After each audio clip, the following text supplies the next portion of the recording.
అమరావతి నిర్మాణ పనులు కొనసాగుతూ ఉన్నాయి. ప్రస్తుతం మనం అమరావతిలో ఉన్నాము. ఏదైతే అమరావతిలో ప్రస్తుతం రోడ్ల పనులు అయితే కనుక కొనసాగుతున్నాయని చెప్పొచ్చు. ఆ రోడ్ల పనులు అయితే ఇక్కడ మనం ఏదైతే ఒక బోర్డు చూస్తూ ఉన్నామో E6 రోడ్, N11 రోడ్ అని చెప్పి కూడా రెండు డివైడ్ అయి ఉన్నాయి.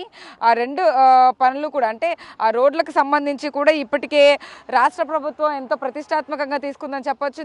ఈ రోడ్లన్నీ కూడా ఎక్కడైతే అమరావతి నడిబొడ్డున మనకి హైకోర్టు కానీ ఇటు NGO భవనాలు కానీ లేకపోతే జడ్జి క్వార్టర్స్ కానీ వీటన్నిటి నిర్మాణాల మధ్యలో అయితే కనుక ఈ రోడ్డు అంతా కొనసాగుతుందని చెప్పొచ్చు. E6 రోడ్డు వచ్చేసి కృష్ణాయపాలెం నుంచి అనంతవరం వరకు కూడా ఈ రోడ్డు కొనసాగుతూ ఉంటుంది.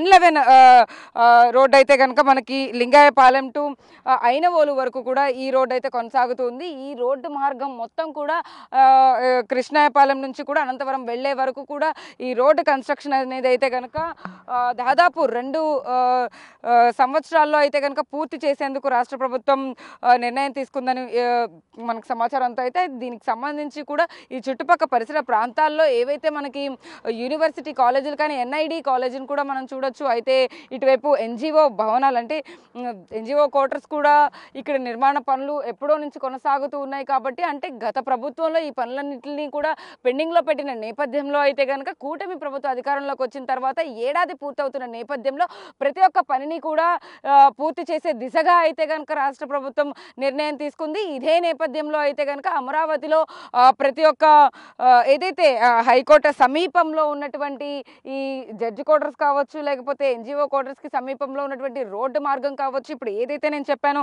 E6 రోడ్డు, N11 రోడ్డు, ఈ రోడ్డు నిర్మాణాలు కూడా శరవేగంగా కొనసాగుతున్నాయని చెప్పొచ్చు. ఆ మట్టిని కానీ ఆ కంకర రాళ్ళని కూడా లారీలలో తీసుకువెళుతున్న దృశ్యాలను కూడా మనం అయితే చూడొచ్చు. ప్రస్తుతం మనం ఒక్కసారి రోడ్డునైతే అయితే కనుక ఖచ్చితంగా పరిశీలిస్తే ఇప్పటికే 2-3 సార్లు కూడా ఈ ఏదైతే కంకర రాళ్లతో కూడా తొక్కించిన పరిస్థితి అయితే ఉంది. అంటే ఒక రోడ్డుని క్లియర్గా కన్స్ట్రక్ట్ చేయాలి అంటే కూడా మొత్తం ముందు నుంచే కూడా దీనికి సంబంధించి కూడా ఒక ప్రణాళిక ప్రక్రియ ఉంటుంది. కాబట్టి వాటన్నిటి నేపథ్యంలో దీన్ని చదును చేస్తూ కూడా ఇప్పటికే ఒక రోడ్ మార్గాన్ని ఒక వేని అయితే కనుక ఖచ్చితంగా దీన్ని సెట్ చేస్తున్నట్టుగా కూడా మనకు అర్థమవుతోంది. వాహనాలు తిరగడానికి సులువుగా ఉండేందుకు రోడ్ని కూడా నిర్మించేందుకు ఇప్పటికే అనేక మంది పనిచేస్తూ ఉన్నారు. అయితే అమరావతి పరిధిలో ఇప్పటికే CRDA భవనం కానీ ఇటువైపు చూసుకుంటే కనుక మనకి NGO భవనాలు కానీ లేకపోతే ఈ రోడ్డులు కానీ మనం ఒక్కసారి రైట్ సైడ్ కనుక మనం కెమెరా విజువల్గా అయితే చూస్తే ఖచ్చితంగా ఈ రోడ్డు ఇప్పుడు ప్రస్తుతం అయితే మనం రోడ్డును చూస్తున్నాం. కాబట్టి ఈ రోడ్డులో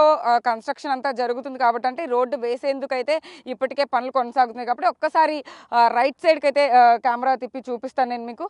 అయితే ఇది ఏదైతే N11 రోడ్డు ఉందో ఇది లింగాయపాలెం టు ఐనవోలుకి అయితే కనుక కంటిన్యూ అవుతుంది. ఇక్కడ ఏదైతే JCB వ్యాన్ కానీ ఇవన్నీ చూస్తున్నామో అదంతా కూడా డ్రైనేజీ పనులు అయితే జరుగుతున్నాయని చెప్పొచ్చు. ఆ డ్రైనేజీ పనులకు సంబంధించి కూడా అంటే మొన్న రీసెంట్గా వర్షాలు పడిన నేపథ్యంలో ఆ వాటర్ అంతా కూడా అక్కడ నిలిచిపోయిన పరిస్థితి. ఇప్పుడు మనకు లారీ కూడా వెళ్తుంది కదా, ఈ లారీలోనే అన్ని సంబంధించి అంటే రోడ్డుకి సంబంధించిన కంకర్రాలు కానీ అవన్నీ కూడా తీసుకెళ్తూ కూడా ఇప్పటికే అనేక లారీలు మనం చూస్తూ ఉన్నాము. ఇదే ప్లేస్లో కన్స్ట్రక్షన్ అంతా జరుగుతూనే ఉంది. మరికొన్ని రోజుల్లో అయితే కనుక ఇవి పూర్తయ్యే అవకాశం అయితే కనపడతా ఉంది. ఇదంతా కూడా ఒక స్మార్ట్ సిటీ లాగా అమరావతిని క్యాపిటల్ని రాష్ట్రంలోనే అత్యంత వైభవంగా అయితే తీర్చిదిద్దేందుకు రాష్ట్ర ప్రభుత్వం నిర్ణయం తీసుకుంది. ఇటువైపు మనం ఆ డ్రైనేజీ పనులను అయితే చూస్తున్నాం కదా, ఇది రోడ్డు మొత్తం అంతా కూడా ఖచ్చితంగా 8.657 కిలోమీటర్ల మేర అయితే కనుక రోడ్డు నిర్మాణ పనులు అయితే సాగుతున్నాయని చెప్పొచ్చు. ఇంకోవైపు అయితే కనుక మనం ఇటువైపు ఒక్కసారి చూస్తే మనకి ఏదైతే కెనాల్ పనులు కూడా కొనసాగుతున్నాయి. ఒక్కసారి జూమ్ ఇన్లో మనం చూస్తే అక్కడ ఒక క్రొక్లైనర్ పనిచేస్తూ ఉంది. అక్కడ కెనాల్ పనులు అయితే కొనసాగుతున్నాయి. కెనాల్ కి సంబంధించి కూడా ఇప్పటికే అనేక రోజుల నుంచి అంటే ఇది దాదాపుగా 2 నెలల నుంచి కూడా ఈ రోడ్డు కానీ ఇటువైపు ఏవైతే డ్రైనేజీ పనులకు సంబంధించిన ఈ ప్రాజెక్టు పనులు కూడా 2 నెలల క్రితం నుంచి అయితే కనుక ప్రారంభించిన నేపథ్యంలో ఇటువైపు కెనాల్ పనులు కూడా కొనసాగుతున్నాయి. అవి కూడా పూర్తి చేసేందుకు 2 సంవత్సరాల పరిధి అయితే ఉంది. కాబట్టి ఇంకొక రానున్న 2 సంవత్సరాల్లో అయితే కనుక ఇదంతా మనం చాలా స్మార్ట్ సిటీగా అయితే కనుక చూడొచ్చు. దగ్గరే అన్నీ కూడా మనకి ఒకవైపు హైకోర్టు ఉంటుంది, ఇంకొక వైపు జడ్జ్ క్వార్టర్స్ ఉంటుంది, ఇంకొక వైపు సిఆర్డిఏ ఆఫీస్ ఉంటుంది, ఇంకోవైపు కాలేజీలు ఉంటాయి, ఎన్జిఓ క్వార్టర్స్ ఉంటుంది. అన్నీ కూడా తక్కువ డిస్టెన్స్లోనే ఇక్కడిక్కడే ఉండే విధంగా అయితే కనుక దీన్ని తీర్చిదిద్దుతున్నారు.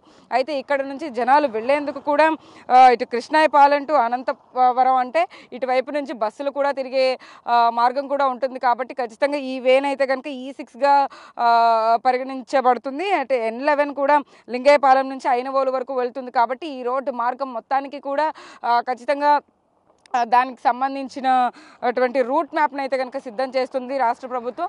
ఇప్పటికే అమరావతి పనులన్నిటిని కూడా చాలా అంటే స్ట్రిక్ట్గా అయితే కనుక ఇప్పటికే కంప్లీట్ చేయడానికి రాష్ట్ర ప్రభుత్వం చాలా నిర్ణయం తీసుకున్నట్టుగా మనకు అర్థమవుతుంది. కాబట్టి ఈ విజువల్స్లో ఏదైతే మనం అయితే చూస్తున్నామో ఈ రోడ్ల పనులు కానీ లేకపోతే భవన నిర్మాణ పనులు కానీ ఇటువైపు కెనాల్ పనులు కానీ అన్నీ కూడా త్వరగా పూర్తి చేసేందుకు రాష్ట్ర ప్రభుత్వం వాటికి సంబంధించిన ప్రాజెక్ట్ మేనేజ్మెంట్ ప్రతి ఒక్క సిబ్బందిని కూడా అలర్ట్ చేస్తూ కూడా ఇప్పటికే అన్ని శరవేగంగా కొనసాగుతున్నట్టుగా కూడా మనకు సమాచారం అంతా ఉంది. వీడియో జర్నలిస్ట్ సాహిత్య బిగ్ టీవీ అమరావతి నుంచి.